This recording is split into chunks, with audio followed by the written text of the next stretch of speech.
14 अप्रैल सन 2012 हफ्ते का दिन, और इस हफ्ते के दिन नाइजीरिया के इलाके चिबुक का एक गर्ल्स स्कूल इम्तहान की कॉल देता है। 276 लड़कियां इम्तहान की तैयारी करके हफ्ते के दिन अपने स्कूल पहुंचती हैं इम्तहान देने के लिए। ये इम्तहान इनके एकेडमिक करियर के लिए बहुत ज़रूरी है, लेकिन ये लड़कियां अपने घर वापस नहीं पहुंचती। ये 276 लड़कियां गायब हो जाती हैं। पिछले 10 साल से दुनिया की कोशिश इन लड़कियों को ढूंढकर उनके घर तक वापस लाने की है, लेकिन ये कोशिश इज नेक्स्ट टू नथिंग। कहानी क्या है, आइए समझते हैं।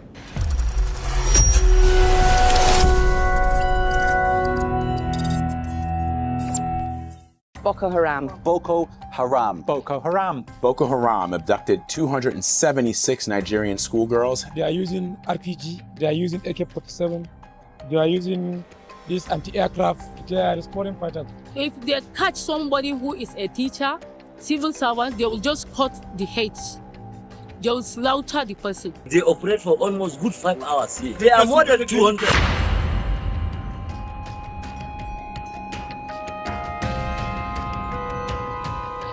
चौदह अप्रैल 2012 चिबुक में मौजूद नाइजीरिया की ये स्कूल की लड़कियां अपना इम्तहान दे रही होती हैं, जबकि इम्तहान के दौरान इन्हें गन फायर्स की आवाज़ आती है।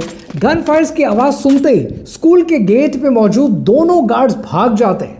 अब इस स्कूल के ऊपर ये जो अटैक है, ये अटैक है नाइजीरिया के इस्लामिक मिलिटेंट ग्रुप बोको हराम की तरफ से, और बोको हराम के ये दहशतगर्द स्कूल की इमारत में दाखिल हो जाते हैं, और इमारत में दाखिल होने के बाद एक एक लड़की को बालों से पकड़ के अपने ट्रकों पे लोड करते हैं। 276 लड़कियों को ट्रकों पे लोड किया जाता है और ले जाया जाता है जंगल में, और जिस जंगल में ये लेके जा रहे हैं वो है नाइजीरिया का संबीसा फॉरेस्ट। लेकिन जंगल तक पहुंचने से पहले 57 लड़कियां ट्रक से कूदने में कामयाब हो जाती हैं। 219 लड़कियों को संबीसा फॉरेस्ट में पहुंचा दिया जाता है। अप्रैल 2012 में बोको हराम का लीडर अबू बकर शेखाव एक वीडियो मैसेज में इस पूरे वाक़े की जिम्मेदारी कबूल करता है, लेकिन जो वो लफ्ज़ इस्तेमाल करता है वो बड़ा दिल खराश किस्म के लफ्ज़ है।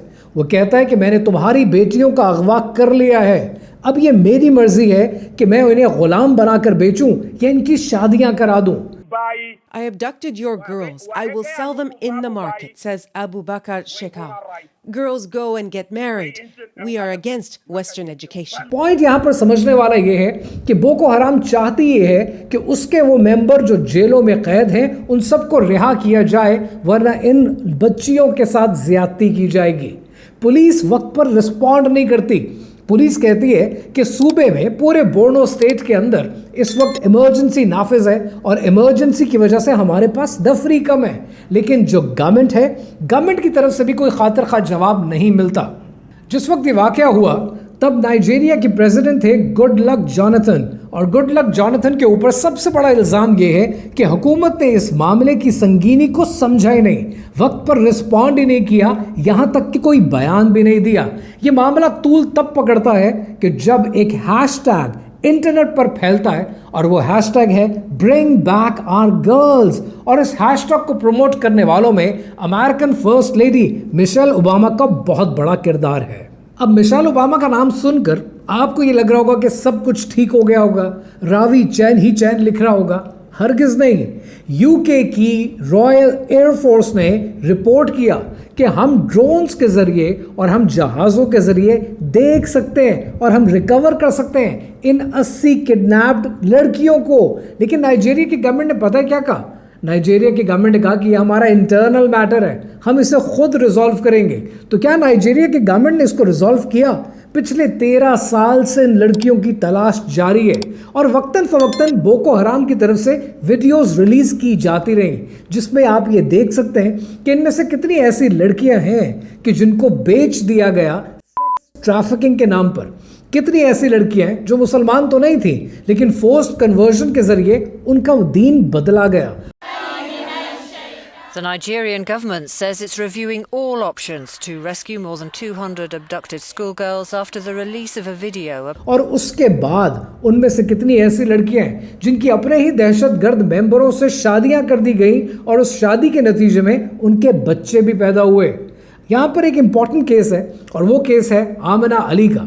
आमना अली भी 2012 में इन तमाम लड़कियों के साथ उसे किडनैप किया गया था। मई 2016 में जाकर आमना को ढूंढा गया और आमना मिली एक रेस्क्यू मिशन के नतीजे में। और आमना जब मिली तो उसके साथ उसका 4 महीने का बच्चा भी था, और वो जो 4 महीने का बच्चा था और आमना हरसेल्फ मैलनरिश्ड थे, खाने को नहीं मिल रहा था, जंगल में मौजूद थे। और over the period of these 13 years बहुत से रेस्क्यूज हो चुके हैं और बहुत से रेस्क्यूज अब भी जारी हैं।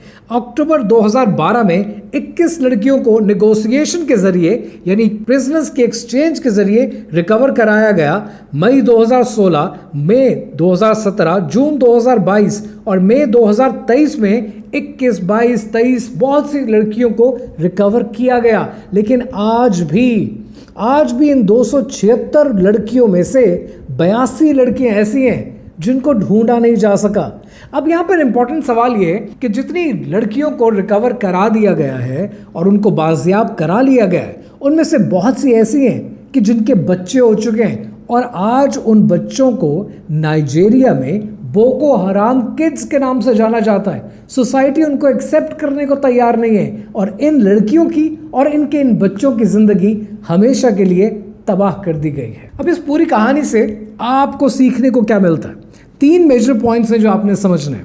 पहला पॉइंट ये है कि पुलिस ने कितना लेट रिस्पॉन्ड किया। 13 साल से तलाश जारी है। 13 साल में आप इतने इनकॉम्पिटेंट हैं कि आप कोई नेगोशिएशंस ही नहीं कर पाए। और अगर देर सवेर आपने नेगोशिएशंस करके ही बच्चियों को बाजियाब कराना था तो ये तो पहले महीने में हो जाना चाहिए था।